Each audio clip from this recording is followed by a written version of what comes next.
Rikthehemi sërish në transmetim të drejtë për drejtë. Në këtë pjesë të dytë do të flasim pak për atë se si Rama i shef projekt investimet, po them tashmë, të çiftit Ivanka Trump dhe Jared Kushner në Zvërnec dhe në Sazan. Ai sot ka patur një bashkëbizetim me gazetar europian, Bashkimin Evropian. Shpresojmë që ta ketë këtë bashkëbizetim edhe me gazetar shqiptar, se do ishte më e udhës që ta niste me gazetarët shqiptar fillimisht dhe jo me gazetarët e huaj, por ky është Rama dhe besoj publiku tashmë e ka të qartë. Megjithatë, le të shohim se si shprehur ai për gazetarët ndërkombëtar dhe rikthehemi në studio.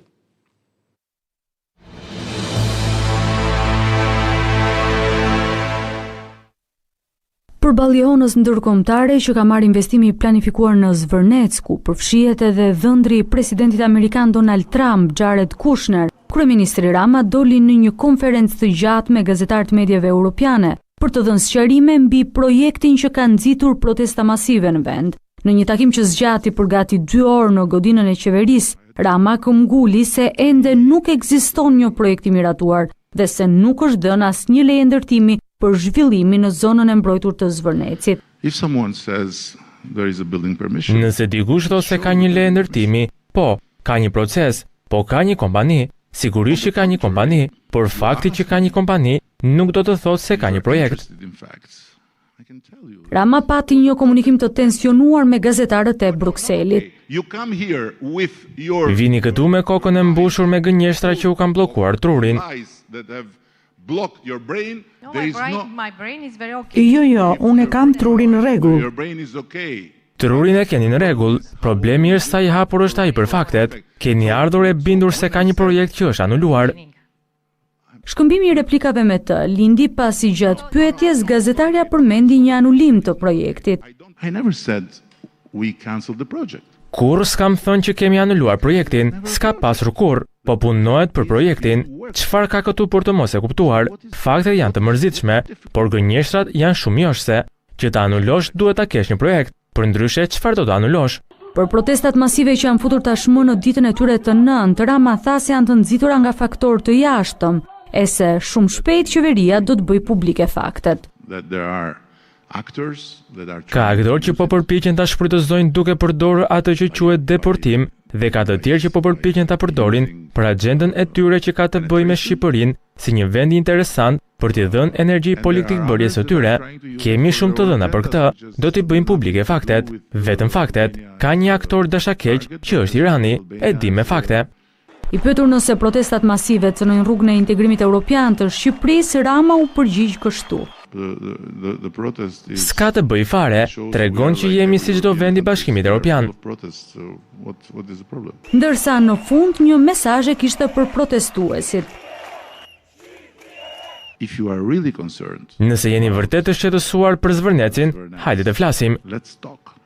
Më herët kryeministri u përgjigje dhe senatori demokrat Bernie Sanders, i cili e konsideroi projektin e dhëndrit të presidentit Trump dhe vëllezërve nga Katari një katastrofë mjedisore. Në përgjigjen publike për të, Rama theksoi se Shqipëria nuk është një sfond për betejë politike të huaja. Sanders është një figurë e njohur e demokratëve, një nga zërat më kritik ndaj presidentit Trump.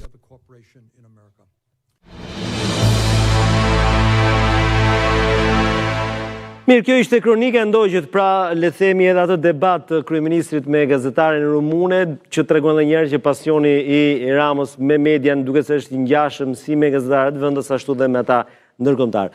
Megjithatë, fokusohemi te thelbi, zoti Sejdarasi, çfarë është kjo që po diskutohet? Kemi një leje zhvillimore, nuk kemi projekt, paktën nga goja e kryeministrit, ndërkohë çfarë pritet të ndodh apo jemi në pritje të zhvillime politike që më pas të shohim se si do ecet me këtë investim strategjik? Koleg, të ndajmë dy gjëra, sepse e shoh që ka shumë paqartësi.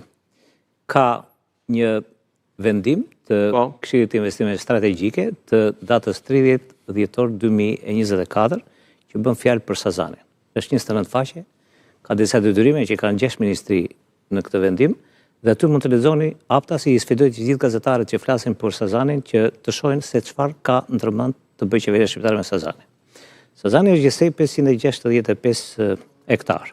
Nga këto 45 hektar janë pjesë e atij projekti që po ju them, pra që Këshilli i Investimeve Strategjike e ka marrë në konsiderat Dhe madje ka përcaktuar dhe detyra konkrete për ministrit, që fillojnë që nga inventari i Sazanit, edhe deri tek ajo që është mjaft e dukshme dhe qytetarët nuk e njohin, për Sazanin poshtë Sazanit. Kemi një Sazan të dytë poshtë Sazanit, të cilin e njohin shumë pak, edhe është një nga atraksionet më të mëdha turistike të vendit nëse do kemi këtë projektin e Sazanit. Pra, në Sazan kemi një projekt, në Sazan kemi vendim të Këshillit të Investimeve Strategjike, komitetit. Çdo më kemi projekt, se tani e kemi projekt si do jetë e kemi ndërtuar apo se tani që ta kjo fjala projekt është kthyer në një small sherry. Ne kemi thënë gjithmonë Affinity Partners është kompania e Kushnerit. Nuk është ajo në Shqipëri. Është Atlantik Inkubator. Nëse dikush nga gazetarët shkon dhe i kërkon AID-s, Agjencisë Investimeve tuaja, projektin do ta gjej këtë që po them unë. Është e shkruar është mbi tavolinën e drejtoreshës. Dhe aty do shikoni se cilat janë napat që ka marrë Komiteti i Investimeve Strategjike për këtë projekt, po them ka projekt. Dhe ky projekt ty thash, fillon që nga detyrimet që kanë 6 ministri, që duhet bëjnë më së pari inventarin, dhe pastaj duhet krijojnë dhe mundësitë se si do t'i afrohet ky investim. Po cili është mokedi këtij projekti, e dim apo akoma ajo është diçka që kemi një vendim të Komitetit të Investimeve Strategjike. Në momentin që merr vendim Komiteti i Investimeve Strategjike përcakton hapat sipas të cilës duhet paraqitesh në institucionet shqiptare këto gjëra. Tani un po të them, nëse dikush e merr faqja e fundit, 2 faqet e fundit është një tabelë në cilën tregon në datën kaq duhet mbaruar kjo, në datën kaq pra është e përcaktuar, pra është respektuar kjo marrëveshje? Nuk është respektuar dhe kjo është arsye që ne nuk kemi ende sot një negociatë të drejtë për drejtë me investitorët që lidhen me Sazan. Nuk kemi atë negociatë sepse siç u thash, kompania që erdhi në Shqipëri, më së paku kishte 11 vendime të Këshillit të Ministrave të parespektuara, nuk i kishte respektuar dhe që lidheshin pikërisht me mbrojtjen mjedisore, me atë që bëhet debat sot në Zvërnez. Pra, të 11 vendime të Këshillit të Ministrave, është më e bukur se janë me numra 311, 312, 300 deri në 318 sa i bie, që të gjitha duhet të respektoheshin dhe kjo është arsye që pikërisht AIDA ja ka kthyer mbrapsht atij që ka sjell. Të gjithë duke thënë ju mund të bëheni pjesë e këtij projektit përbashkët, në cilën ka pjesë qeveria shqiptare, sepse në Sazan qeveria shqiptare ka një pjesë të konsiderueshme si investim i përbashkët, është joint venture. Është një kompani shqiptare, është siç kemi ne korporatë e investimeve strategjike dhe ai që është investitor. Pra ne përfitojmë nga Sazani. Kur të bëhet Sazani, sepse siç u thash projekti i Sazanit është i ndryshëm. Deri më sot nuk ka asgjë për Sazanin. Deri më sot ka vetëm këtë vendim që them.